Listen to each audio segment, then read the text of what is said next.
Senhor, nós te agradecemos, te louvamos.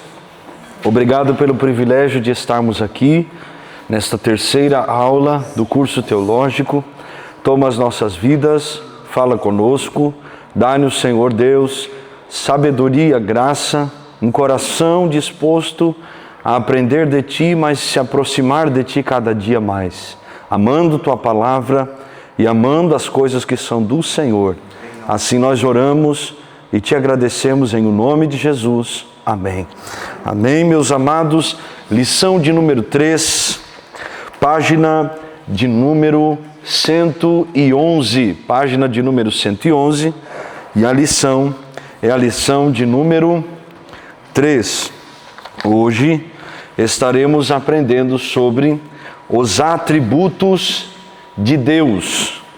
E aí vamos falar muito sobre essa expressão que vocês talvez nunca ouviram, mas hoje é a oportunidade de aprendermos sobre os atributos incomunicáveis de Deus.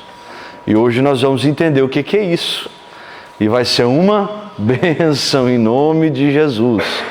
Tá bom? Temos a ausência de alguns alunos, principalmente os irmãos de Lavra, de Labruge, que estão em culto lá, então nós vamos ter que ter essa paciência com eles também, até nós ajustarmos nossos horários. E vamos juntos então começarmos nossa aula. Vamos lá, hoje nós estaremos aprendendo sobre os atributos de Deus. São 4 textos, vocês viram que os textos de hoje não são muito longos, então nós vamos tentar ganhar tempo, vocês podem perguntar. Cada pergunta, você não começa gritando ou falando, levanta o dedo, que nem na escola. Vamos com educação, vai dar tudo certo, tá? Primeiro nós vamos aprender sobre os atributos incomunicáveis de Deus. A infinitude, a eternidade e a independência. O segundo, os atributos incomunicáveis de Deus. As onis, né? Onisciência, onipresença e onipotência. E terceiro atributo incomunicável de Deus, a imutabilidade de Deus. E o quarto atributo incomunicável, a soberania de Deus. Então hoje nós vamos abordar temas que são muito pontuais, muito necessários. E claro, um dos mais polêmicos são o tema do texto 4, que é sobre a soberania de Deus, que é aí onde entra muito essa questão do calvinismo, arminianismo e tantas discussões teológicas que não levam a lugar nenhum, mas influenciam muito na crença e se influencia na maneira como eu creio, influencia na maneira como eu vivo o Evangelho. Então é importante nós entendermos isso de uma maneira saudável. E hoje Deus vai lhe dar graça para nós entendermos isso de uma melhor maneira possível. Então a introdução da nossa lição de número 3. Nós vamos ler algumas coisas, pontuar outras e vamos aprendendo juntos. As Escrituras jamais descrevem Deus como um ser abstrato, mas sempre o descrevem como um Deus vivo, que se relaciona com suas criaturas. Então, biblicamente falando, Deus não é um Deus de teoria, de ideia. O nosso Deus é um Deus vivo, presente, que se relaciona, se manifesta, que trabalha com o seu povo, que fala com o seu povo, que se move no meio do seu povo. Então, nessas relações, na relação de Deus e o homem, vários atributos se manifestam. Várias formas de Deus trabalhar e se revelar se manifestam. Então, o ser de Deus é caracterizado por profundidade, plenitude, variedade e glória que excedem a nossa compreensão. Irmãos, é importante entendermos isso. Existe como nós medirmos a glória de Deus, a plenitude de Deus, a maneira como Deus faz, como Deus planeja as coisas. Nós temos como medir isso, mensurar essas coisas? Não. Deus ele está muito além da compreensão humana. Claro que quando nós estudamos teologia, muitas coisas nós estamos aprendendo. O que a Bíblia afirma, nós podemos afirmar. O que ela não afirma, não podemos afirmar. Quem lembra da aula passada? Então muitas coisas nós vamos falar sobre elas e não vamos poder explicar com profundidade sobre elas. Por quê? Porque nós não podemos falar o que a Bíblia não fala, tá bom? Então nós vamos trabalhando sempre nesse campo. Então a Bíblia apresenta isso como um todo glorioso e harmonioso. E essa plenitude acha expressão nas perfeições e atributos de Deus e não de outra maneira. Então o que são os atributos de Deus? Segundo parágrafo, os atributos de Deus são as qualidades características da natureza de Deus que são essenciais a Ele como ser supremo. Então, quando nós falamos que Deus tem atributos, nós estamos falando das qualidades desse Deus. Então, são qualidades, como nós falamos por aqui, incomunicáveis. Por quê? Somente Deus possui estas qualidades. Só Deus tem estes atributos, ninguém mais tem. Quem pode dizer aqui, eu sou uma pessoa plena em todas as áreas da minha vida? Ninguém, né, irmão? Leva, Senhor, ô Pai. Né? Então só Deus tem esse atributo de perfeição, de plenitude, de completude, né? Integralidade. Ele é íntegro em todas as áreas da sua vida. Então seus atributos são suas perfeições, sem as quais ele não seria o Deus vivo e verdadeiro, o Deus da Bíblia. Então os atributos divinos explicam o que Deus é e o que Ele faz. O ser de Deus é o fundamento de toda a religião. Se não há Deus, a religião é um mal tolo e desnecessário. Se não há Deus, que é o legislador e juiz supremo, então o homem não é um ser responsável. E a lógica inevitável é que todo homem pode fazer o que é certo aos seus próprios olhos. Se não há um Deus, Romanos 2,6, que retribuirá a cada um segundo o seu procedimento, então todo homem pode agir segundo seus próprios prazeres sem medo de retribuição futura. Irmãos, isso aqui é aquela discussão filosófica, né? Qual é a origem da moral do homem? E aí nós como cristãos, nós entendemos que a origem da moral ela vem de Deus, da palavra de Deus. Porque se Deus não estivesse em nós e a palavra de Deus não habitasse em nós, não haveria limites morais para a convivência do ser humano. Vocês entendem isso? Todas as legislações que foram criadas, tudo que foi desenvolvido e feito, foi fundamentado na palavra de Deus, né? Eu não sei se o meu bem vai lembrar do pastor Senivaldo, tem um filho, né? Qual o nome do filho dele que é juiz? O Senivaldo Júnior. Olha aí como é que ia esquecer, né? O Senivaldo Júnior. O doutor Senivaldo Juiz, o Júnior, ele foi afastado de todos os seus cargos, porque ao deferir uma sentença, ele usou um versículo bíblico. Olha o nível de perseguição no nosso país, Brasil, não é? Então, numa sentença, ele usa um versículo bíblico para finalizar aquilo que estava sendo dito, né? A defesa não sei como diz, o veredito final, alguma coisa, tem algum termo. Então ele foi afastado desses cargos, de todas estas coisas, porque ele usa um versículo para respaldar isso. O que eu quero dizer com isso? Que as nossas leis, elas são fundamentadas na palavra. E hoje, as nossas leis, pelo menos no país chamado Brasil, estão tentando negar isso. Mas não há como negar. Tudo está lá, tem uma base, tem um porquê, tem um alicerce. E a moral que nós possuímos, ela vem por causa das coisas de Deus. Deus é um ser moral. Ele tem moral. Deus é um ser moral. Então nós herdamos isso de Deus. Deus colocou a eternidade no coração do homem. Então não foi o Big Bang que trouxe moral para nós, nem o macaco que nós descendemos, se diz? De descendência, né? Descender. Porque do espanhol dá uma confundida na cabeça. Então, de onde vem a moral? Vem de Deus, da palavra de Deus. Então nós temos que entender isso. Essas coisas são essenciais. Então, se Deus não está na religião, a religião se torna vazia. Se nós não temos o entendimento que Deus é a fonte da nossa moral, qual seria o limite do ser humano? De respeito, de reciprocidade, de respeito com o próximo, com os de longe, nas convivências. Então isso não existiria. E aí vocês imaginam as convivências de uma religião sem Deus e de homens e mulheres sem um limite moral. O que esse mundo ia virar, gente? Então, compreender a soberania de Deus e esses conceitos são importantes. Deus deve ser conhecido em seus atributos gloriosos, e estes são revelados na Bíblia. A religião é verdadeira ou falsa dependendo da maneira como encara a concepção do verdadeiro Deus.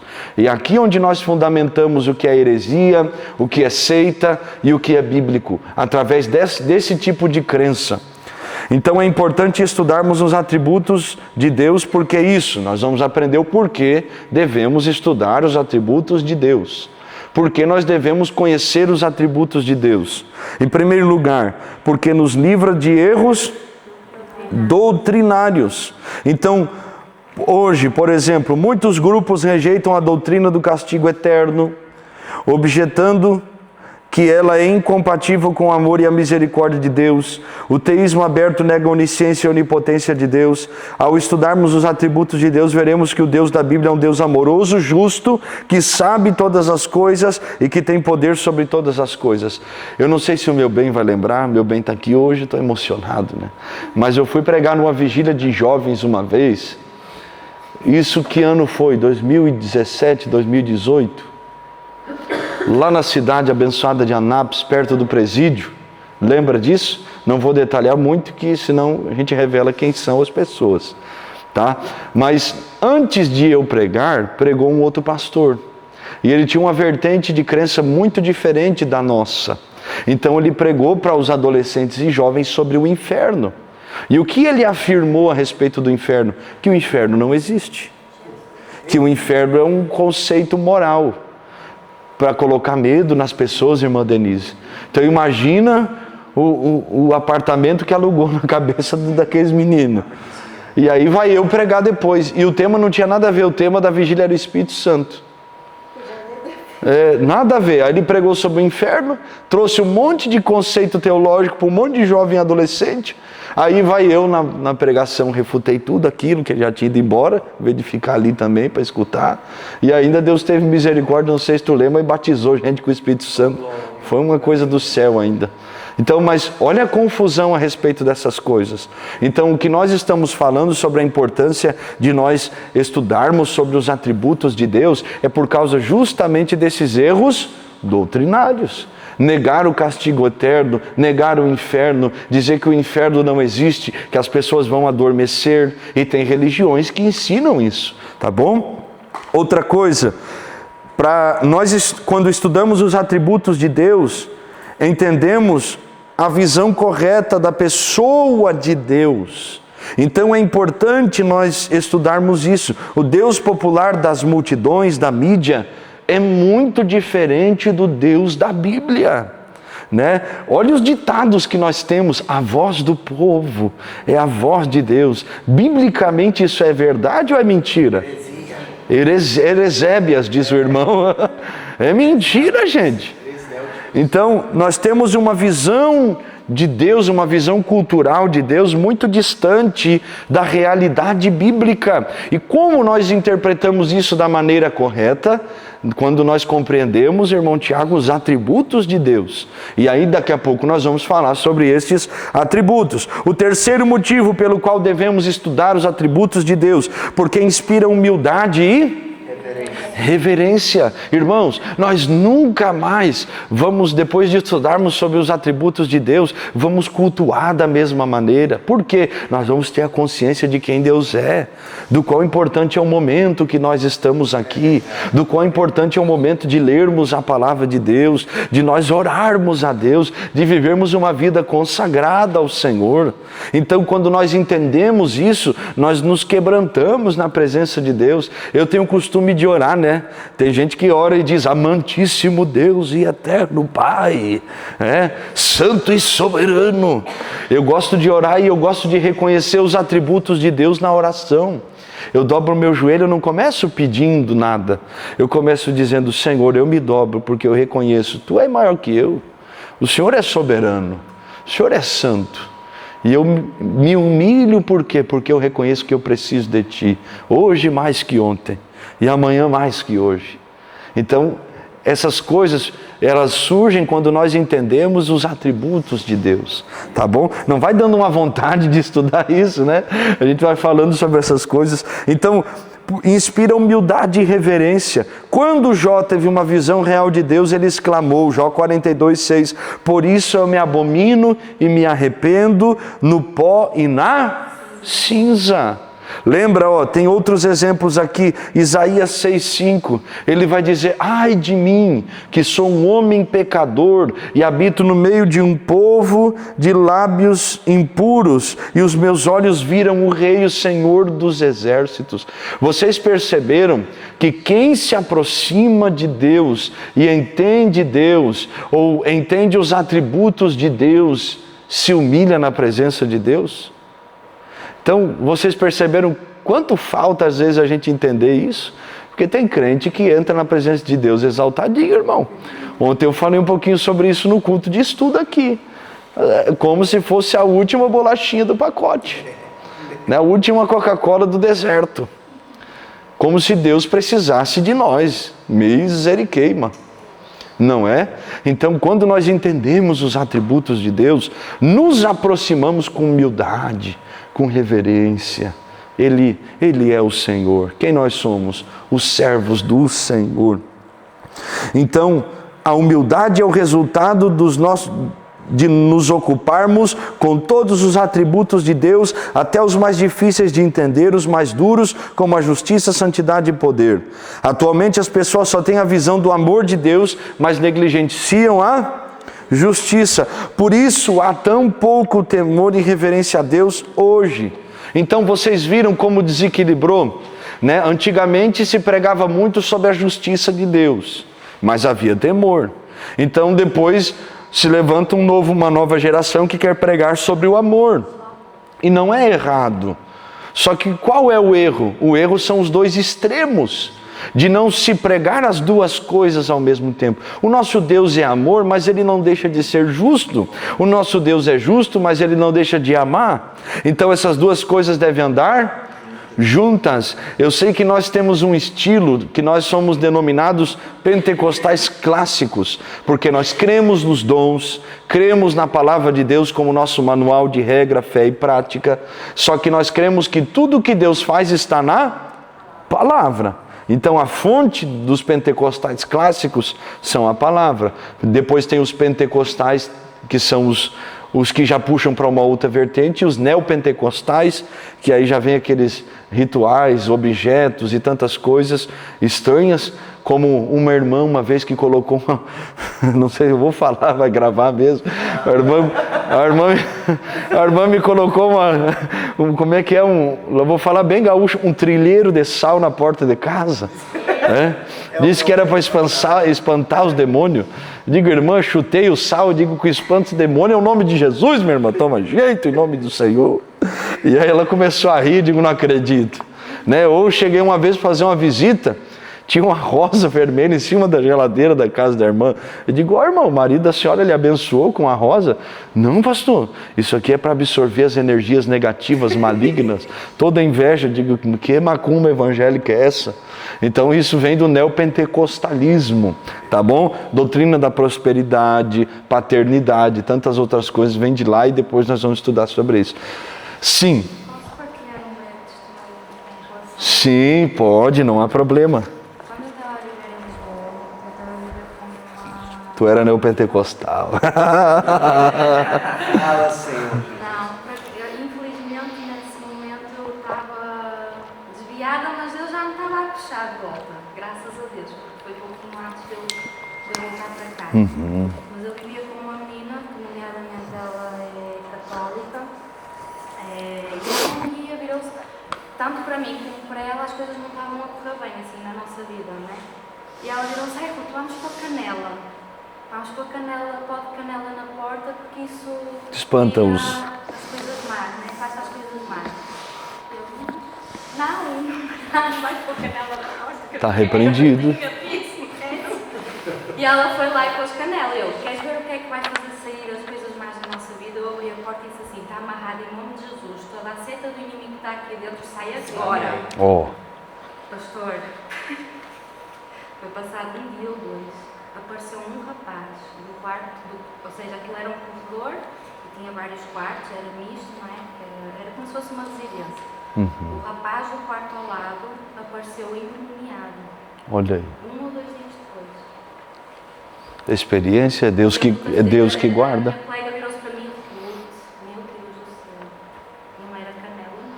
Eu falei: não. Aí ela entendeu que não é a mandinga, né? Infelizmente ainda segue na Sim. igreja católica, mas pelo menos Teve uma experiência, é verdade. que não era a canela. É o nome de Jesus que tem poder, né? Então nós devemos entender isso. Então nós estamos estudando sobre a importância de estudarmos sobre os atributos de Deus. Nos livra dos erros doutrinários, nos dá uma visão correta da pessoa de Deus, nos inspira humildade e reverência e, por último, aumenta a nossa fé. Muitas mensagens pregadas hoje sobre fé não passam de um sentimento ou uma presunção. A fé genuína deve ser fundamentada na Palavra de Deus. Teremos uma fé forte tendo fé no Deus Todo-Poderoso. Como Jó cremos, Jó 23:13. Mas se ele resolveu alguma coisa, quem o pode dissuadir? O que ele deseja, isso fará. E com Paulo podemos dizer, Efésios 3:20, ora, aquele que é poderoso para fazer infinitamente mais de tudo quanto pedimos ou pensamos, conforme o seu poder que opera em nós. Então, quando nós estudamos sobre os atributos de Deus, a nossa fé é aumentada, porque nós começamos a olhar para Deus com um olhar de temor, de reverência, de humildade, mas também entendendo que o nosso Deus é poderoso, que o nosso Deus tem poder. Lembra daquela vez que manifestou um demônio aqui na igreja? Quem estava aqui no dia? Quem lembra desse episódio? O irmão Will estava aqui, se aproximou uma senhora e me fez uma pergunta: pastor, perguntou alguma coisa da Bíblia concernente ao culto. Aí eu falei para ela: posso fazer uma oração pela senhora? Ela disse: mas eu fiz um pacto com o diabo. Tu correu também, né? Aí eu falei para ela assim, não tem problema, minha irmã, Jesus tem mais poder, não é? Aí eu botei a mão na cabeça dela, ela deu um grito, o diabo manifestou, os irmãos saíram correndo da igreja. Irmão, saiu gente que estava com pastel na mão, pastel na boca. Eu nunca vi, né? Eu não vou contar o outro episódio que aconteceu, né? O Wilton deve se lembrar, a pastora também. Mas tinha uma irmã que estava do meu lado, vocês não vão se escandalizar. Ela disse: ah, Maria.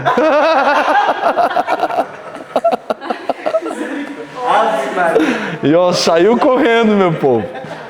E aí vai eu orar pela irmã. Aí a outra também veio, manifestou. Aquele dia Deus estava movendo nessa área. Aí oramos, o nome de Jesus tem poder. Vai sair, meu irmão, vai sair, em nome de Jesus. Não é fazer entrevista com o diabo, não.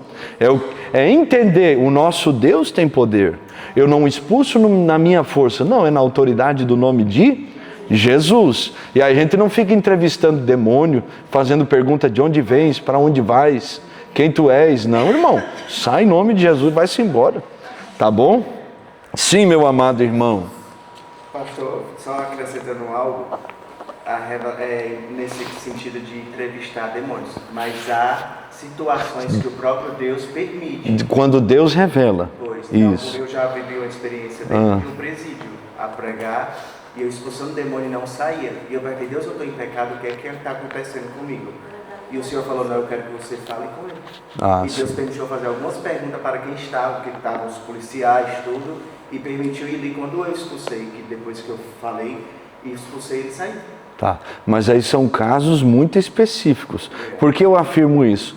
Porque aí tem uma vertente, que os irmãos sabem o que é, dentro do neopentecostalismo, que toda vez que manifesta um demônio, eles fazem uma entrevista.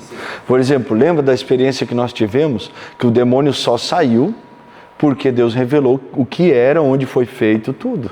Então é uma coisa muito assim. Então não é que toda vez tem que fazer. Uma coisa é Deus dirigir naquele momento, naquela hora. Então vocês entendem isso? Então não é regrinha de 3, de onde vens, para onde vais, quem tu és. Não. Sim, minha irmã, mas esse não é o tema, mas tudo bem. Só para não entender porque não é o tema, a questão da entrevista é porque tem gente que na autoridade. É. Fica ali conversando para que aquele momento seja meio que um palco. Eu sou homem de Deus, eu já vi isso. Eu sou homem de Deus, sai, eu já me... É, não. Pastor, É isso aí, irmã Denise, sim. aconteceu na Bahia, nós fomos para a Bahia visitar a família, chegou lá, chamaram meu cunhado, falou, olha, corre, acorda aqui, a vizinha, porque ela está possessa e ela está destruindo a casa inteira. Aí quando chegou lá, o pessoal que era crente lá do local, estava com cabeça de alho, e a mulher se dizia, sai, Satanás, ela é boa, Satanás, sai. Aí meu cunhado falou, mulher do céu, o que é que tu está fazendo? É para expulsar o demônio. Ele falou, em nome de Jesus Cristo, Satanás, não autoridade não, sai. A mulher caiu lá e o povo falou, mas como é que você fez isso? Ele falou, vocês vão para a igreja para quê? É no nome de Jesus. Um alho, um dente de alho expulsando Pra quê? Vai dar de comer. É vampiro. Vocês estão na igreja e tal, denominação. Aí ele falou assim, mas é porque ele não estava saindo. Ele falou, você chamou o nome de Jesus? Você aplicou? É o nome de Jesus que Aí tem eles poder. ficaram assim todo. Aí meu cunhado foi no outro dia, falou, vou fazer um culto, todo mundo é para estar aqui. Aí foi lá, foi explicar o que Jesus Sim. faz, opera na nossa vida. Porque senão a mulher ia ficar ali, destruir tudo. E o capeta se levantando. E a mulher com alho, sai, Satanás. É o neopentecostal. É complicado. Mas quando nós entendemos os atributos de Deus, a gente busca a direção de Deus e entende que Deus tem poder. Não adianta, irmãos, não adianta. O nome de Jesus tem poder. Se nós estamos buscando a Deus com temor, vivendo uma vida de fidelidade, lutando para viver uma vida de santidade, que é uma luta diária, tá bom? Não adianta, vai sair em nome de Jesus. Né? Lembra de um caso que nós ficamos 3 horas dentro de um quarto lá, tentando expulsar o demônio e não saía. E era a mesma abençoada. Só saiu porque Deus deu uma direção, acho que foi para ti, nega, do livro dentro da bolsa, gente. Que ela invocava os demônios. Era uma líder de jovens que foi para a Espanha. Foi para a Espanha e desviou e começou a estudar o espiritismo e bruxaria. E o diabo aparecia para ela no sonho para ela assinar um contrato, um pacto com ele. Olha o nível disso. Então, e aí ela foi liberta, mas depois não firmou e teve todo um processo, né? Nós queimamos o livro, né? Foi complicado. Tá? Mas os atributos de Deus, quando nós estudamos eles, nossa fé aumenta e nós sabemos, nosso Deus, lembra da irmã Arlete? Jesus é poderoso. Lembra que ela falava todo culto isso? Jesus é poderoso, e é mesmo. Ele tem todo o poder. Então nós vamos começar a estudar sobre os atributos incomunicáveis de Deus. Por que são incomunicáveis? Vamos entender isso? Vamos lá. O ser de Deus não admite qualquer definição científica. Tem como colocar Deus numa maca e estudá-lo? Não. Tem como ter uma definição de Deus, se Deus é um ser supremo, está sobre tudo e todos? Não tem como. Tá bom? Como nós vamos fazer isso então? Para estudá-lo, vamos adotar a classificação mais utilizada pelos teólogos evangélicos de atributos comunicáveis e incomunicáveis. Atributos comunicáveis são aqueles que Deus, em alguma medida, comunica ou dá ao homem, tais como. Então, estamos falando sobre os atributos comunicáveis. Aquilo que Deus dá ou fala ao homem. Amor, sabedoria, poder, santidade. Esses atributos nos mostram Deus como um ser pessoal. Atributos incomunicáveis são qualidades que pertencem exclusivamente a Deus. Então o homem não possui estes atributos, estas virtudes, estas qualidades. Quais são? Infinitude, independência, imutabilidade. Essas qualidades distinguem, oh glória, aleluia, distinguem o Criador da sua criação, apresentam a Deus como um ser absoluto. Então, nós vamos estudar aqui sobre os atributos incomunicáveis, os atributos que são de Deus, que caracterizam a Deus. Então, nesse estudo, buscamos uma visão equilibrada dos atributos incomunicáveis de Deus. Wayne Grudem diz que os atributos incomunicáveis de Deus são talvez os mais fáceis de compreender equivocadamente. Olha o perigo. Talvez porque representam aspectos do caráter divino menos familiares à nossa experiência. Então, o que ele está a explicar? Que é mais provável nós nos equivocarmos aqui do que nos atributos comunicáveis, porque nós, como seres humanos falíveis, não estamos acostumados a convivermos com estes atributos. Então não estamos familiarizados ao que? A infinitude, a eternidade, a independência, a onisciência, a onipresença, a onipotência, a soberania, a imutabilidade de Deus, porque nós não somos isso.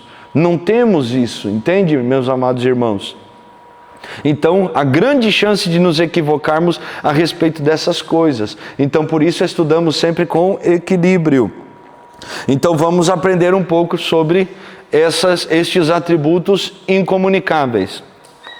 E depois, na lição da próxima quarta-feira, nós aprenderemos sobre os atributos comunicáveis, ou seja, o que Deus dá ao ser humano ou revela ao ser humano. Vamos lá, página 116, a infinitude de Deus. No que diz respeito a Deus, infinitude quer dizer que Deus é ilimitado, imensurável, ou seja, Deus não tem limite. Não há como medirmos a Deus, incomparável, não há como compará-lo, incompreensível, não há como compreendê-lo, entendê-lo.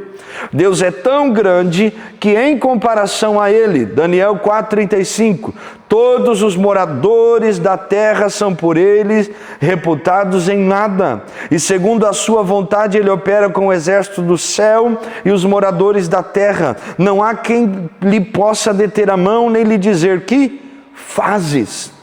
Então a infinitude contrasta Deus com as suas criaturas, porque Deus é infinito e o homem é finito. Então tem uma diferença muito grande a respeito destas coisas. Vamos pular um pouquinho, ó. A infinitude do ser divino é considerada em si mesma, não será aqui considerada em sentido qualitativo, mas em sentido quantitativo. Ela qualifica todos os atributos incomunicáveis de Deus. Louis Berkhoff cita Orr, que explica: talvez possamos dizer em uma análise, a infinitude de Deus é interna e qualitativamente, ausência de toda limitação e defeito, potencialidade ilimitada. Ainda Berkhoff cita Orr, que diz: o tempo, estritamente falando, tem relação com o mundo de objetos existentes em sucessão. Deus preenche o tempo, Ele está em cada partícula dele, mas a sua eternidade, todavia, não é realmente estar no tempo, é antes, aquilo com que o tempo forma contraste. Ou seja, Deus está dentro do tempo, fora do tempo, Deus está em todos os lugares, Ele está antes e depois. Eu sei que são termos um pouco complexos para nós, mas é para vocês entenderem. Deus é o que a Bíblia diz, que Ele é o alfa, o ômega, o início de tudo, o fim de tudo. Deus já foi lá no final de todas as coisas, já viu tudo. Mas Ele também estava antes. E Ele vê todas as coisas de fora delas. Então Deus não vive no tempo que nós chamamos tempo cronos, o tempo do relógio. Deus está além de tudo isso. Aleluia ou não aleluia? Aleluia. Então Ele possui esse atributo. E qual é? Acabei de falar, gente. Infinitude. Tá bom? Qual o segundo atributo? A eternidade de Deus. Vamos lá? Esse é mais fácil de entender, né? Vocês já estão mais familiarizados com ela. A eternidade é um aspecto da infinitude de Deus. Ele não tem fim. Então Ele é eterno, tá bom? A existência humana é marcada por minutos, horas, dias, meses e anos, mas com Deus não é assim. Sua existência não se divide em passado, presente e futuro. Ele é o eu sou. Então é basicamente aquilo que nós já explicamos a vocês. Então, o último parágrafo dessa característica diz: o curso do tempo não provoca nenhuma mudança no Criador.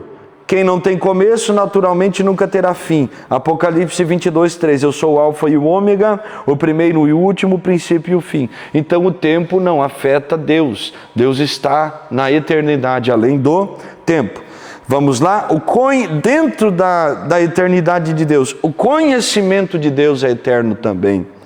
Então, Atos 15:18 diz o Senhor que faz estas coisas conhecidas desde os séculos. A misericórdia de Deus, a Bíblia diz que é de eternidade em eternidade. O Salmo 133:17 diz: mas a misericórdia do Senhor é de eternidade em eternidade sobre os que o temem, e a sua justiça sobre os filhos dos filhos.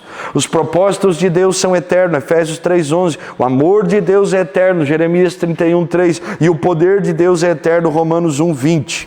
Então nós já aprendemos sobre a infinitude e aprendemos sobre a eternidade de Deus. Vamos lá? Terceiro atributo incomunicável de Deus. Falamos sobre o primeiro atributo, qual é? Vamos acordar, gente, ó, infinitude. O segundo? Está escrito aqui, eternidade. O terceiro? Independência, ou seja, autoexistência. Deus não depende de ninguém, de nada, de nenhuma outra fonte para que Ele possa subsistir, existir. Deus existe por si mesmo e não depende de ninguém. O homem, por outro lado, existe necessariamente e tem uma causa de sua existência fora de si mesmo. Então, mais uma vez, o contraste da criatura com o seu Criador. O Criador autoexistente, Ele existe. Ele é antes de todas as coisas e não depende de ninguém. O tempo não afeta, mas a criatura é afetada pelo tempo, ela é finita e ela é dependente. Então, a existência de Deus é necessária. Isaías 43:10. Antes de mim nenhum Deus se formou e depois de mim nenhum haverá. Jó 41:11 diz: quem primeiro me deu a mim para que eu haja de retribuir-lhe, pois o que está debaixo de todos os céus é meu. Então é somente como Deus autoexistente e independente que o Criador pode nos dar a certeza de que permanecerá eternamente o mesmo em relação ao seu povo. Deus não é só independente, mas faz tudo depender dele. E essa autoexistência de Deus acha-se implícita no nome Yahvé. Lembra da aula passada? O que significa Yahvé? Início, meio e fim.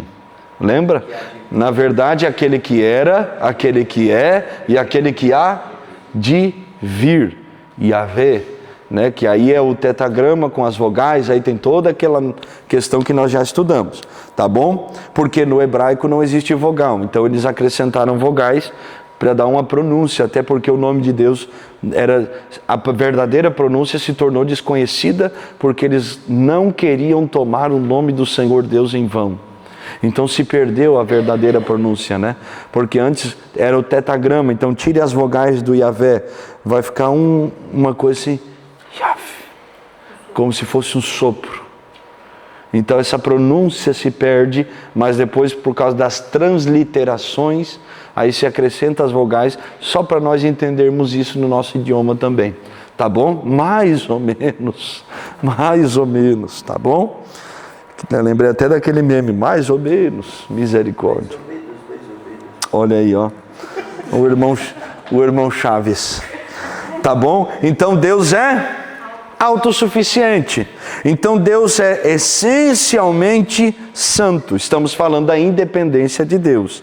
Ele é chamado Deus Santo ou Deus Bendito, segundo o Evangelho da Glória do Deus Bendito, o qual foi encarregado, 1 Timóteo 1:11, a qual em suas épocas determinadas há de ser revelada pelo bendito e único soberano, o Rei dos Reis e o Senhor dos Senhores, 1 Timóteo 6:15.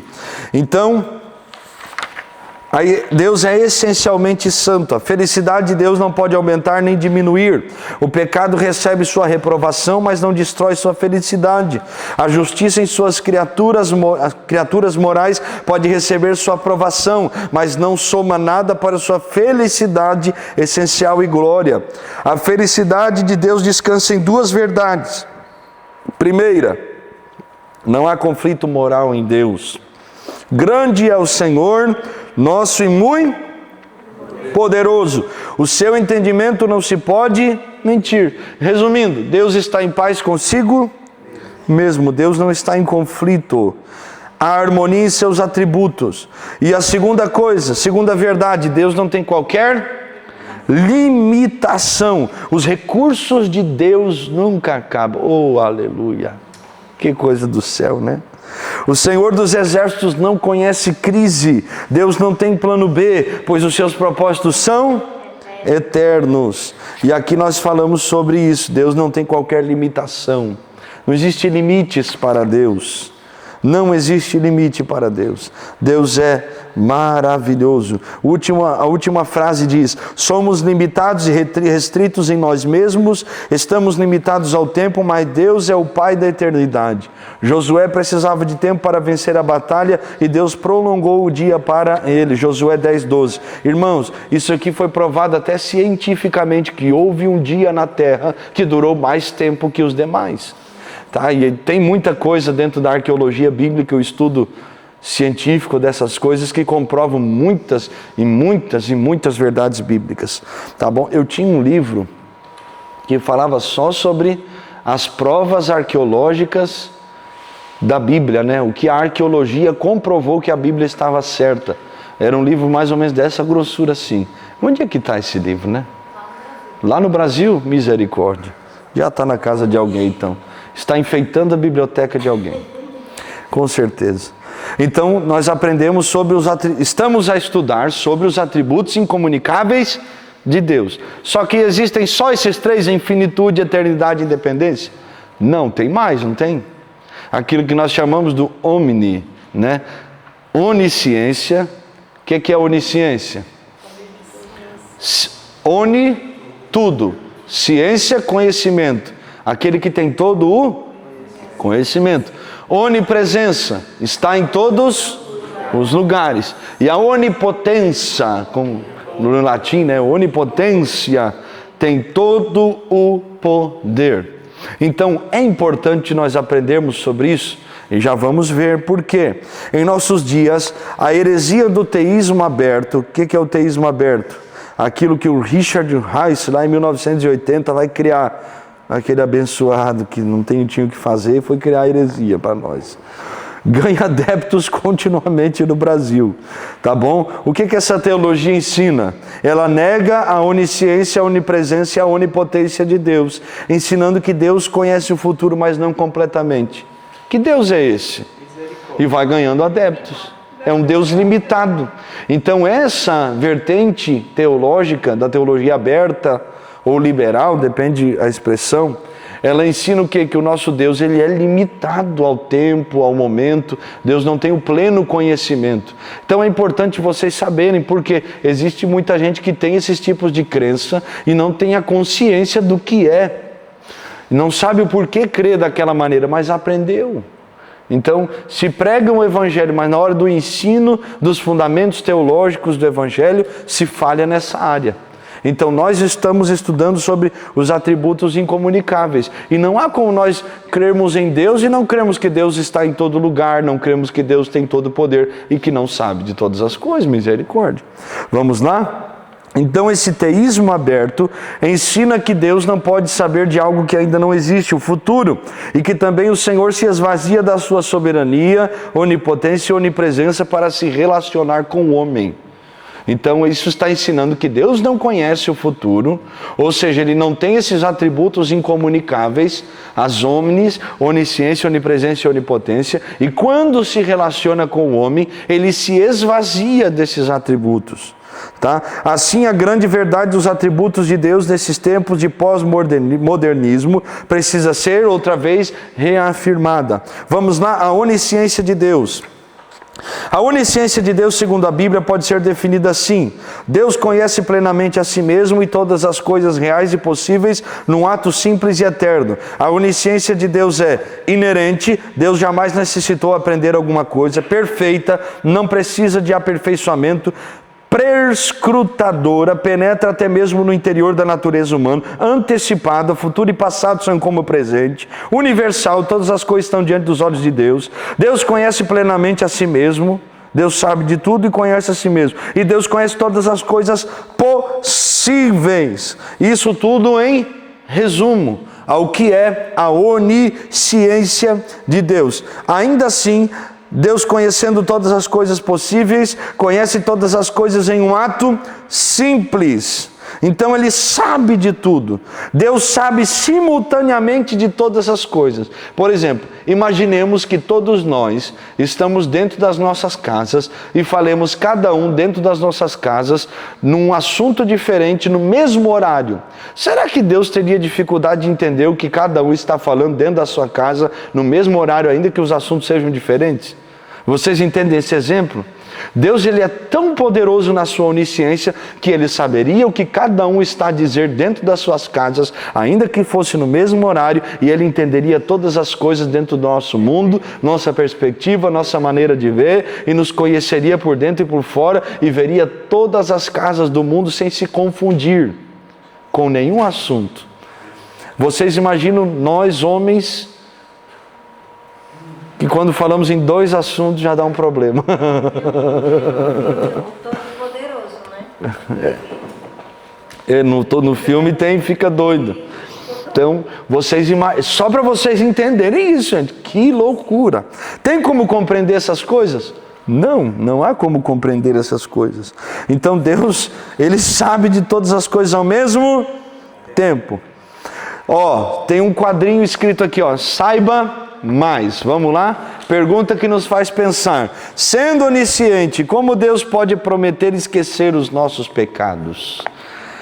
Isaías 43, 25. E eu mesmo sou eu o que apago as tuas transgressões por amor de mim, e dos teus pecados não me lembro. Vamos lá? A interpretação desta e de outras passagens é a seguinte: Deus jamais deixará novamente que o conhecimento desses pecadores exerça alguma influência no modo como Ele se relaciona conosco. Irá esquecê-los do seu relacionamento conosco. Ou seja, quando Deus está falando, aí entra aquela linguagem, antropomorfismo, atribuindo a Deus uma linguagem humana para que o homem possa entender. Mas aqui o profeta Isaías está sendo um instrumento de Deus, e Deus está falando, eu não me lembrarei mais. Resumindo, Deus estava a dizer o quê? A partir do momento do arrependimento de vocês, aquilo que já passou, dentro da nossa relação eu não me lembro mais. Eu não faço mais menção. Entendeu? Imaginem que 2 pessoas, vou usar um exemplo bem esdrúxulo assim, 2 pessoas que têm um relacionamento, e uma delas trai a outra. E há um perdão verdadeiro. Misericórdia, pastor. E há um perdão verdadeiro. E quando a outra pessoa que perdoa diz, a partir de hoje eu te perdoo e eu não me lembro mais e não toco mais nesse assunto.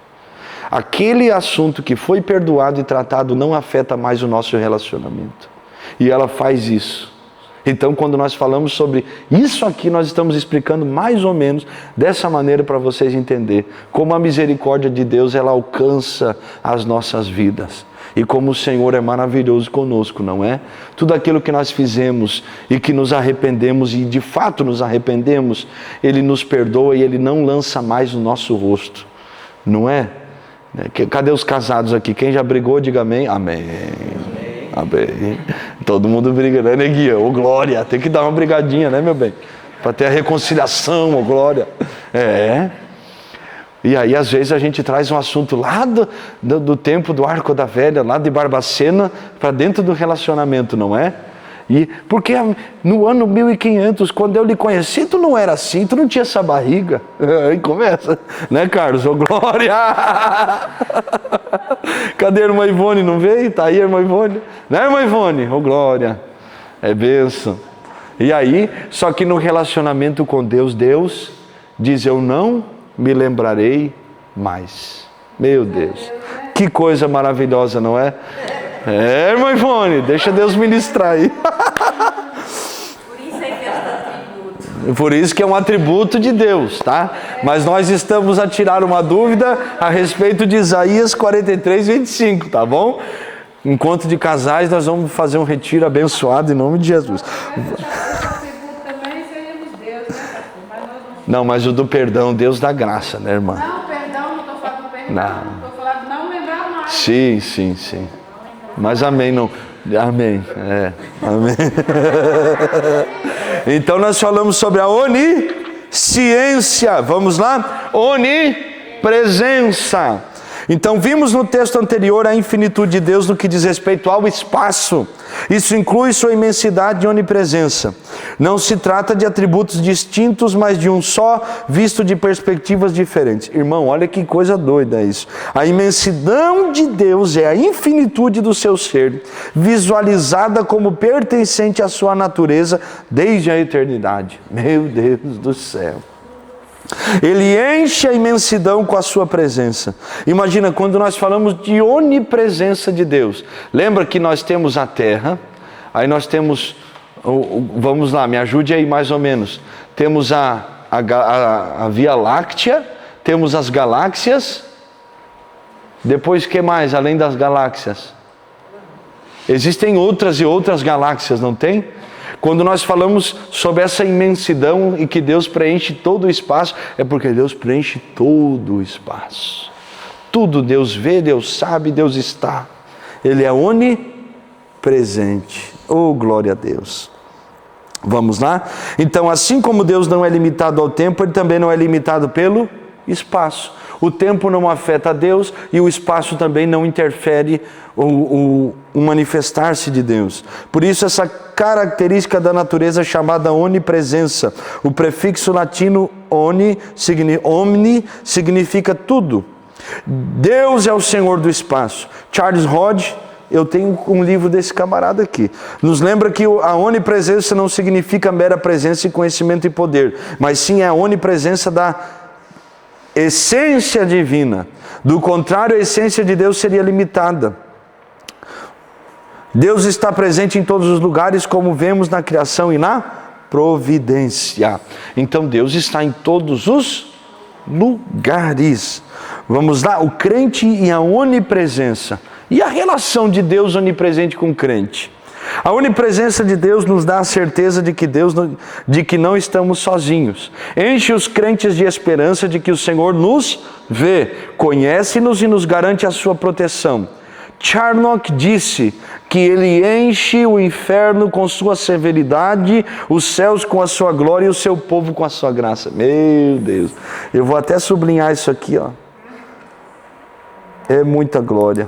Nas horas de provas e de tentações, podemos ter a certeza de que o Senhor está perto de nós para nos consolar. Nos momentos em que aqueles que mais amamos falham conosco, Deus não falha. Quem já teve essa experiência de Deus onipresente? Eu lembro de uma das primeiras experiências novo convertido. Eu tinha o costume de orar na praia. E eu saía caminhando na praia, andava nas dunas de areia e orava. Eu nasci eu não vou dizer que eu nasci na praia, porque tem uns irmãos que levam tudo no sentido literal e acham que a minha mãe deu a luz a mim na beira do mar, né, irmão? É uma coisa sobrenatural. Mas eu nasci no hospital, né? Glória a Deus por isso. Mas eu nasci numa região litorânea, tá bom? Para vocês entenderem, meus amados, e não tiverem uma hermenêutica da minha fala equivocada. Então eu tinha o costume de orar caminhando na beira da praia, falando com Deus, e descia as dunas, subia as dunas, e estava ali falando com Deus. E eu lembro que nesse domingo à tarde eu fui caminhar e falar com Deus. E tinha muito vento, então podia gritar, ninguém ia ouvir mesmo, grita contra o vento, ninguém escuta, fala com Deus, chora, grita, implora, amém. Cheguei no culto. Na época, Carol conheceu o pastor Cleveson, foi meu primeiro pastor, que me ensinou a amar Jesus com todo o meu coração, a buscar Deus, a ser fiel às Escrituras. Amo Ele demais. E naquele culto, ele apontou o dedo para mim e Deus tomou ele e começou a falar. Eu te vi caminhando na praia, orando, falando isso, isso, isso. E Deus começou a fazer promessas. E eu sou Deus que te vejo, te vi e já tenho um plano para ti. Tanta coisa. Então isso é um sinal o quê? Da onipresença de Deus. Quem já teve uma experiência assim? Então Deus vê, Ele está. E ainda nos momentos mais difíceis da nossa vida, Ele está conosco. Lembra do testemunho que eu falo para vocês que eu estava num propósito de jejum, uma semana com um amigo meu, porque nós íamos pregar 15 minutos cada um. E acabou que eu não preguei os 15 minutos, jejuei, mas amém, né? Jejum nunca se perde, né, meu amado irmão? Mas não tinha o que comer naquela semana também. Então era um jejum também forçado. Eu tinha trabalhado, não tinha recebido, estava esperando para receber. Aquela coisa que o trabalhador sabe, o CLT, né? Está aí na prova, esperando o milagre chegar e não vem, demora um pouquinho aqui, outro ali. E aí eu estou sentado, quando eu morava no Cafofo Missionário. Era uma casinha nos fundos da casa de um irmão, que tinha um irmão da igreja que guardava um cavalo lá dentro. Aí ele tirou o cavalo, nós limpamos e eu fui morar lá dentro, irmãos, sozinho. Né? A Paula, que veio no culto, me ajudou a limpar o Cafofo, para eu poder morar lá. E aí eu estou sentado no espanhol nós chamamos de tamborete. O que é? Um banquinho? É um tamborete. Um tamborete de madeira, que era uma mesinha que meu avô me havia dado, uma mesinha dessas de churrasco, bem simples, e eu usava como mesa e o banquinho. E eu falando com Deus e orando, Senhor, Tu és Jeová Jireh, o Senhor proveu para Abraão, o Senhor vai prover para mim também. Eu vou para o culto, posso ir para o culto em jejum, enchi a barriga de água e deitei na cama, pensei, trabalhamos a semana inteira, vou descansar, o corpo debilitado. Naquela época eu era magro, né, irmãos? Tinha um físico mais em condições, glória a Deus. E aí, quase que nem hoje, assim. Mas era metade do que eu sou hoje. Isso aí é culpa da minha sogra, né? 25 quilos eu engordei. Aí, meus amados irmãos, comida boa do Goiás. Eu acordo com a irmã batendo na porta da minha casa. A irmã que todo mundo dizia que era louca na cidade. Porque ela entrava no uninho, acelerava aquele uninho. Era uma loucura, irmã. Era um perigo no volante. E aí ela bateu na porta, eu abri a porta do Cafofo Missionário e ela falou para mim, na época eles me chamavam, Marcelinho, Deus me mandou vir aqui na sua casa. E veio com os braços cheios de pão, de bolo e coisa, ela fazia tanta coisa e trouxe. E Deus começou a usar ela para falar comigo. Então Deus estava lá dentro do Cafofo Missionário e viu a situação, ouviu a oração e mandou alguém lá. Então nós servimos um Deus que é onipresente. Sim, minha irmã, claro. Teve uma madrugada que nós estávamos deitados e eu senti que pegou nas minhas duas pernas e estava me arrastando para fora da cama. Oh. Foi bem nítido aqui. E não era o Carlos. Pegou na... Escuta, pastor. Pegou nos meus pulmões e ele estava arrastando para fora da cama. E eu fiquei desesperada. Falei assim, olha, vamos tentar brigar. Eita. Eu falei com ele assim, olha, vamos orar comigo. Ele virou para o outro lado e disse, eu não vou orar não. Aí eu peguei, levantei, dobrei meu joelho do meu lado e fui orar. No outro dia tinha culto e eu fui para a igreja. Quando eu fui entrando na porta da igreja, o pastor do altar me viu entrar e falou, olha minha irmã, Deus ontem estava lá. Ele viu você de joelho, orando assim. Olha aí. Foi ele que deu o livramento. Glória a Deus. Sinal da onipresença de Deus. Como é que ia saber? Não tem lógica. Não tinha falado com ninguém, tinha acontecido naquela madrugada. É Deus. Eu também vou contar uma que eu trouxe agora à memória. Logo quando eu casei, assim, casa muito novo, então você casa pela fé. E aí, ganhei muita coisa. E aí um dia meu esposo falou assim, olha, eu vou jogar bola. Já era muito tarde da noite, ele é viciado em bola até hoje. E aí eu falei, tá bom, eu não vou ficar esperando, fui dormir. Quando foi lá para as 2, 3 horas da manhã eu acordei. Eu olhava para mim, eu vi um buraco aqui na minha barriga, mas um buraco mesmo. E aquela dor foi aumentando, e eu comecei mesmo a orar e a clamar. Eu falei, Deus, tenha misericórdia de mim, o que é isso? E aí vinha na minha mente, é um sofá. Eu disse, Senhor, mas eu não tenho um sofá. E é o sofá. E eu lutando, eu falei, eu vou desmaiar. Aí eu acordei o outro e disse, olha, eu tô passando mal. Eu tô vendo isso aqui, pega o óleo ali pra mim e vamos ungir. O óleo, pastor, ele não triscava em mim, ele passava. Eu via claramente o óleo. E eu falava, nossa, Paulinho, o senhor tá me falando um sofá, eu não tenho sofá. Ele falou, ixi, eu passei na casa da minha mãe, peguei um sofá que ela mandou pegar lá na casa dela de 2 lugares. Aí eu disse, tá explicado. Aí ele foi lá, abriu a porta da casa, ele começou a orar, mandou todo o pacote maligno sair. Pastor, ele arrancou com a mão assim, ó, eu vi nitidamente. O Senhor tirou com a mão e levou para fora. Aí eu falei, não, eu não quero sofá, mesmo orando, eu não quero esse sofá aqui. Porque o sofá veio com a obra no trabalho. Olha aí. Eu sem saber de nada, ele chegou à noite com os amigos, voltou lá e foi dormir. E eu não sabia daquele sofá. E no meio da noite o Senhor me revelou aquele sofá. É a onipresença de Deus, né? É a onisciência dele revelando. Então, isso é bênção. Glória a Deus. Então vamos lá, falamos sobre a onipresença, a onisciência, a onipresença e agora onipotência. Então falamos que Deus sabe de todas as coisas, que Deus está em todos os lugares, e agora nós vamos aprender que Deus tem todo o poder.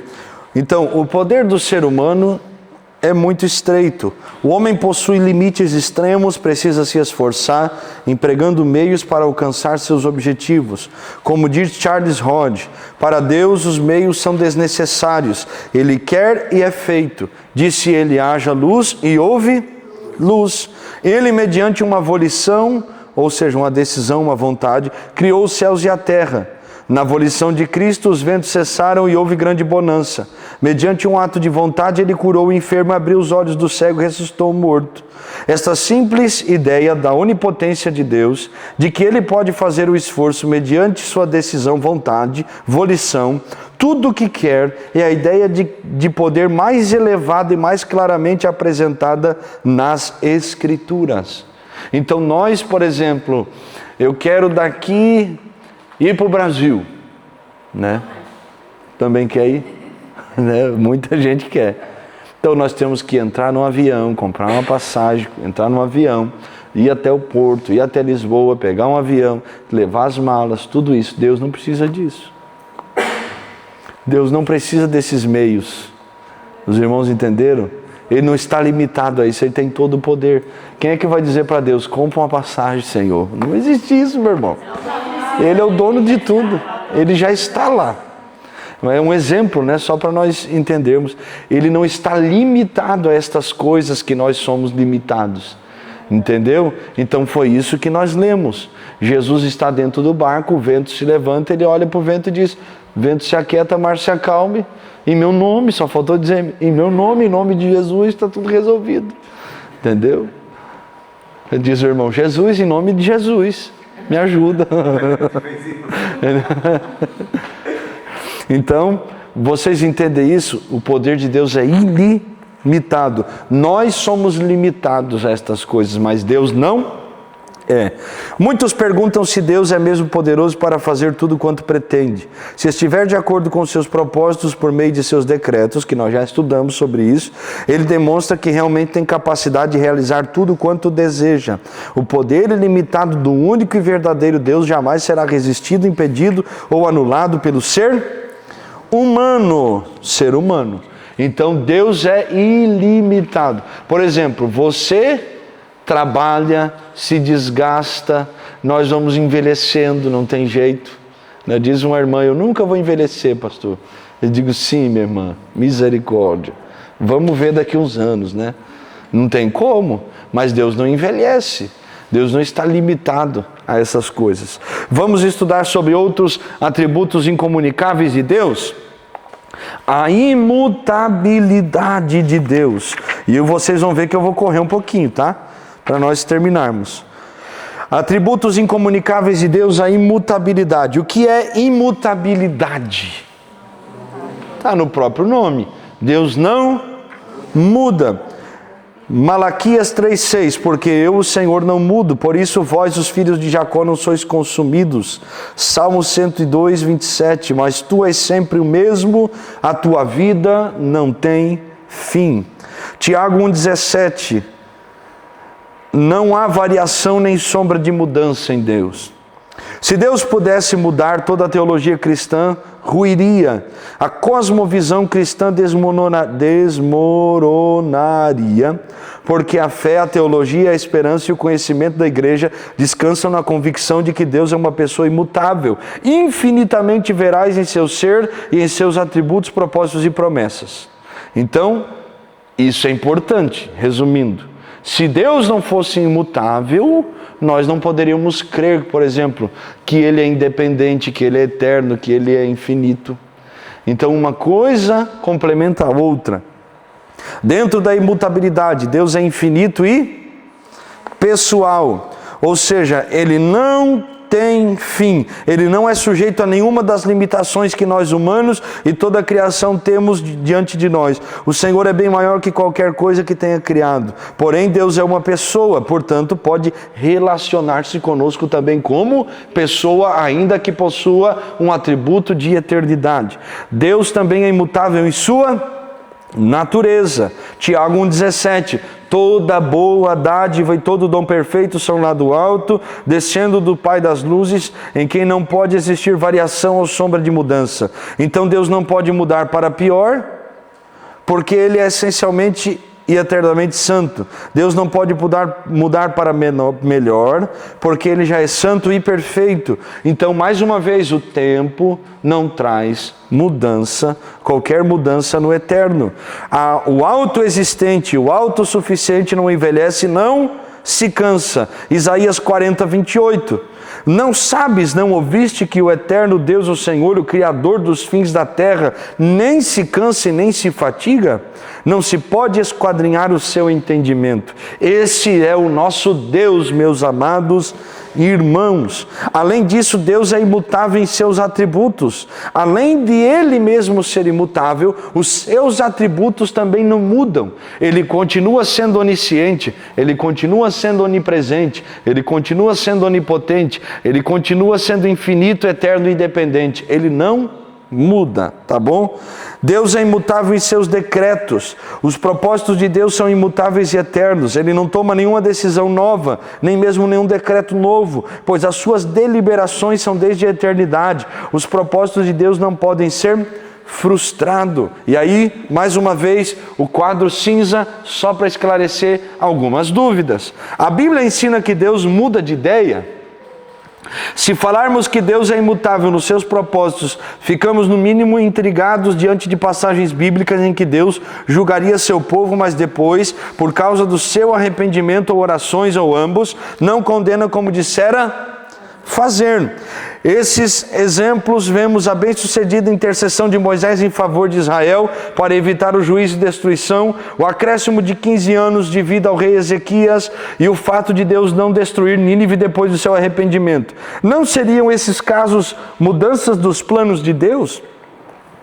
A resposta é que devemos entender esses exemplos como expressões verdadeiras de atitude ou intenção presente de Deus diante da situação existente no momento. Ou seja, os seus filhos estão praticando desobediência e o desejo de Deus, por causa daquele momento e prática de desobediência, é exercer juízo sobre eles. Tá bom? Então Deus estava dando uma sentença fundamentado em uma ação humana. Vamos lá. Se a situação muda, e aí é onde nós vamos entender. É claro que a atitude ou expressão da intenção divina também irá mudar. Os irmãos entendem isso? Então, a situação mudou. A ação causadora ou provocadora mudou. Por exemplo, os homens andavam num caminho de desvio. Deus disse, vou entrar com juízo. Mas eles se converteram porque Deus disse, entrarei com juízo. Então agora, a reação de Deus muda, não porque mudou o decreto, mas porque a atitude do homem foi uma atitude de arrependimento. Então vocês entenderam isso? Então não é que Deus está se contradizendo ou a palavra de Deus muda de qualquer maneira. Não. Foi a reação humana de mudança, de arrependimento que mudou. Lembra da mensagem de Jonas? Deus entrará com juízo nesta cidade. E o povo se arrependeu. Se eles não se arrependessem, o juízo viria. Entende? Então, são duas situações diferentes. A primeira sentença é a sentença por causa da ação do povo. Se há um arrependimento, a sentença também é mudada. Com um exemplo claro, o rei Ezequias. Lembra disso? Isaías 38, do 1 ao 6. A mensagem do profeta. Vai morrer. Certamente morrerás e não viverás. Virou as costas e está andando. Só que Ezequias vai mudar o quê? A atitude. Se volta para a parede e começa a chorar. Dizer, Senhor, o Senhor se lembra de como eu tenho andado em fidelidade na tua presença. Ele começa a clamar misericórdia. E aí Deus fala com o profeta, ele se arrependeu. Volta lá, Isaías, diz para ele que eu vou acrescentar 15 anos de vida. Então, vocês entendem isso? Então, a primeira sentença é diante de uma atitude de desobediência. Então, não quer dizer que Deus mudou de ideia. Então, mais ou menos isso, tá bom? Aleluia ou não aleluia? Texto 4, vamos falar do assunto mais polêmico desta noite, a soberania de Deus. Um dos seus atributos incomunicáveis. Vamos lá? E Salmo 103:19, nos céus estabeleceu o Senhor seu trono e o seu reino domina sobre tudo. A soberania de Deus, portanto, expressa a própria natureza de Deus, onipotente, criador e poderoso para impor a sua vontade a tudo e a todos. Ele é o Deus Altíssimo, Deus Todo-Poderoso e Soberano Senhor. A.W. Pink, quase que eu falei o nome do pastor Alessandro, né? Wink, definindo a soberania de Deus, declara: o que queremos dizer com esta expressão? Queremos afirmar a supremacia de Deus, a realeza de Deus, a divindade de Deus. Dizer que Deus é soberano é declarar que Ele é altíssimo, o qual tudo faz segundo a sua vontade no exército dos céus e entre os moradores da terra. Daniel 4:35. Dizer que Deus é soberano é declarar que Ele é onipotente, possuidor de todo o poder nos céus e na terra, de tal maneira que ninguém pode impedir os seus conselhos, contrariar seus propósitos ou resistir sua vontade. Dizer que Deus é soberano é declarar que Ele governa as nações, estabelecendo reinos, derrubando impérios, determinando o curso das dinastias, segundo o seu agrado. Dizer que Deus é soberano é declarar que Ele é o único soberano, o Rei dos reis, o Senhor dos senhores. Este é o Deus da Bíblia. Aleluia! Então Deus, Ele é soberano. Tem alguém que está acima de Deus? Não. Deus é soberano. Então, porque Ele é soberano, Deus tem um plano. Vamos lá? Então Deus tem um plano. É inconcebível que o Deus da sabedoria infinita criasse um mundo sem um plano definido. Esse plano é chamado de decretos de Deus. E esses decretos são classificados em duas categorias. Primeira, decreto positivo ou vontade diretiva. Deus faz aquilo que Ele resolveu fazer. Decreto negativo ou vontade permissiva. Lembra o que nós sempre falamos, vontade ativa e vontade permissiva. É a mesma coisa. Então Deus permite aquilo que Ele resolveu permitir. Nesse caso aqui, o livre-arbítrio entra na vontade permissiva. Deus permitiu os homens terem livre-arbítrio. Eu lembro de uma irmã que foi muito infeliz numa pregação. E ela disse assim: porque Deus nos vê como os robozinhos, irmãos. Ele manda e nós obedecemos, nós não temos vontade. E eu me cocei todinho no culto. Misericórdia. Então, onde entra o livre-arbítrio, a soberania de Deus? Todas estas coisas que são relacionadas com isso. Entende? Como às vezes uma expressão inocente de algo anula um atributo de Deus. Por isso que tem gente que foge da pregação. Porque pregar é muito difícil. Ensinar então pior ainda. Porque é muito delicado, é muito difícil entrar nessas áreas. Não afetar os atributos de Deus, não tocar em doutrinas que são fundamentais. Então, são coisas que nos preocupam, tá bom? Então, quais são as características do plano de Deus? Primeiro, o plano de Deus é eterno. Então, Deus, na eternidade, já criou o seu plano. E segundo, o plano de Deus é imutável. O plano de Deus não muda. Vamos lá? Em terceiro lugar, o plano de Deus abrange todo o curso da história, desde o início até o fim. Em quarto lugar, o plano de Deus inclui os acontecimentos particulares. Então, nos mínimos detalhes, nós vamos aprender em quinto lugar sobre os acontecimentos casuais. Então, os acontecimentos particulares na vida de cada um e até os detalhes mais simples está dentro do plano de Deus. Como o cair de uma folha. É isso que eu estou dizendo para vocês. Como Deus levantar alguém, como Deus trazer alguém à vida, como uma formiga surgir, nascer dentro da sua concepção, como nascer me diz aí um animal, uma borboleta, e ir para um casulo, e todas estas coisas. Vocês entendem isso? Então, desde da nossa vida até as coisas mais insignificantes possíveis. Lembra do que eu falei? Que existem 137 coisas que acontecem no universo, né? O meu bem vai lembrar disso, que são milimetricamente calculadas, e se elas não acontecessem dessa maneira, não existiria vida na Terra. Então só existe vida na Terra por causa dessas 137 coisas, que se fosse 1 milímetro, 1 segundo, a rotação da Terra mudar, ser alterada, a vida na Terra se desfaria, a gravidade entraria em colapso, nós seríamos esmagados. Olha que absurdo, gente, é muita coisa. E o nosso Deus tem o controle disso aí, irmã Gardênia, e Ele é detalhista em cada uma destas coisas, não tem como nós não dar glória a Deus, glória a Deus.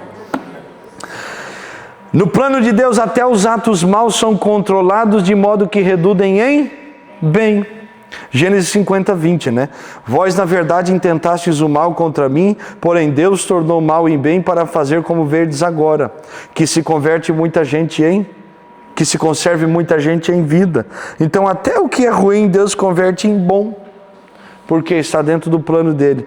Então vamos lá, a ação soberana de Deus. Nós falamos sobre o plano de Deus e agora nós vamos falar sobre a ação soberana. Vamos lá, a soberania de Deus é universal e absoluta. O trino Deus, que é infinito em poder, sabedoria, santidade e amor, controla e dirige todos os acontecimentos do universo. Deus é soberano na administração do seu plano, as leis da natureza, e aí onde nós estamos falando. O curso da história, a vida de cada pessoa estão sob o controle de Deus. Então, mais ou menos isso. Chamamos isso de providência divina. O controle providencial de Deus abrange a natureza, a criação animal, as nações e cada pessoa. Tá bom? Então, o plano de Deus, ele é administrado por esse Deus que é soberano. Deus é soberano na salvação. A salvação pertence a Deus. Então a salvação só acontece por uma ação de Deus em relação ao homem. Tá bom? E é importante nós entendermos isso. A salvação pertence a Deus, exclamou o profeta Jonas. Logo, uma pessoa só pode ser salva se o Senhor lhe conceder a salvação. Concordamos plenamente com o teólogo assembleano Russell Joyner quando diz: os discípulos, após uma declaração enfática de Jesus, meditaram sobre a impossibilidade de um camelo passar pelo fundo de uma agulha. A grande lição aqui é a impossibilidade de as pessoas salvarem a si mesmas. No entanto, isto, além de possível para Deus, está dentro do seu propósito, por isso a obra da salvação é de domínio exclusivo do Senhor. Então, quando nós falamos sobre salvação e soberania, nós devemos lembrar daquele exemplo de A.W. Tozer que eu sempre falo. Deus deu a nós um livre-arbítrio. Lembra do exemplo do livre-arbítrio, soberania de Deus, os planos de Deus, decretos de Deus? Que é como se nós estivéssemos dentro de um barco. Quem lembra isso? E o barco, dentro da soberania dos planos e do decreto de Deus, já tem um destino, já tem uma rota traçada, um lugar para chegar, tudo está definido. Mas dentro do barco existe essa vontade permissiva, ou esse decreto negativo que nós estudamos aqui, que é a mesma coisa. Ali está o livre-arbítrio. Deus permitiu-nos dentro do barco comermos, tomarmos banho de piscina. Quem já foi num cruzeiro aqui? Não, mas em nome de Jesus nós iremos, oh glória. Então dentro do barco você vai caminhar, você vai comer, você vai dormir, você vai se expressar, você vai fazer diversas coisas, tá bom? Mas isso não interfere a rota da embarcação. É aí que está. Então é um bom exemplo para nós falarmos sobre isso. Deus, ele é infinito, eterno, independente, onisciente, onipresente, onipotente, imutável e soberano, e ainda assim concedeu a nós um livre-arbítrio. Tá bom? Qual é o grande confronto teológico? Porque aqui o calvinismo vai dizer que nós não temos livre-arbítrio. Que tudo que nós vivemos e como cremos, e quem vai ser salvo e quem não é, já foi determinado por Deus e Deus já sabe. Então Deus não deu oportunidade para nós crermos? Aí fica a questão. Então quer dizer que se eu renunciar à minha carne, orar, jejuar, buscar Deus, viver uma vida fiel à palavra, porque Deus não me escolheu para a salvação, eu não seria salvo? Então, se eu pensar dessa maneira, quem deveria ir para o julgamento não seria eu, seria Deus, porque eu fiz a minha parte, mas Ele não me deu a oportunidade para salvação. Vocês viram como essas coisas são complexas? Então, nós entendemos o quê? Que Deus deu a nós livre-arbítrio. E Ele não deixa de ser soberano porque deu a nós um livre-arbítrio. Não, Ele abriu o caminho para a salvação, Ele nos chama para a salvação, mas Ele não quer que nós sejamos forçados a isso. Nós tomamos a decisão de entregarmos nossa vida para Ele e dizermos: Senhor, o Teu plano é melhor que o meu. O Senhor vê o que eu não vejo, sabe o que eu não sei, e o Seu plano é muito melhor do que o meu. Amém? Vamos agradecer a Deus, orarmos. Alguém tem alguma dúvida antes da oração? Mais ou menos vocês entenderam? Então vocês já vão pegar mais uma provinha, entregar a outra, vai ser só glória, aleluia. Vamos orar mesmo sentados. Pai, em nome de Jesus, hoje nós estudamos sobre os atributos incomunicáveis do Senhor. Meu Deus, são muitos conceitos, ideias. Eu sei que são realidades que estão muito distantes da nossa humanidade. Mas nós te louvamos, Senhor, porque o Senhor é soberano. Nós te louvamos porque o Senhor não muda. Nós te louvamos porque o Senhor sabe, o Senhor tem todo o poder e o Senhor está em todo lugar.